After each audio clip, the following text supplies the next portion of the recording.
వీళ్ళ మహానేత ఉక్కు మహిళగా పేరొందినటువంటి శ్రీమతి ఇందిరాగాంధీ గారి యొక్క జన్మదినోత్సవం జరుపుకుంటా ఉన్నాం.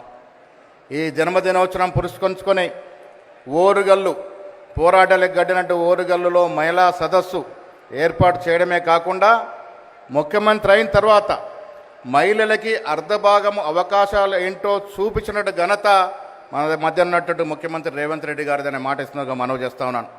ఇందిరాగాంధీ గారు బాలికగా ఉన్నప్పుడే స్వాతంత్ర్యంలో పాల్గొనడమే కాకుండా తన తండ్రి గారు అన్నటువంటి జవహర్లాల్ నెహ్రూ మొదటి ప్రధానమంత్రి యొక్క అన్ని రాజకీయ లక్షణాలు అనుసరించుకొని గొప్ప నాయకురాలుగా ఎదిగినటువంటి మహానేత.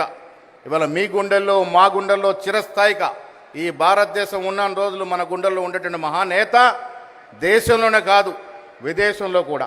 ఇవాళ బంగ్లాదేశ్ ఆవిర్భావానికి కారణకం ఇందిరాగాంధీ యొక్క పటిమ నాయకత్వం.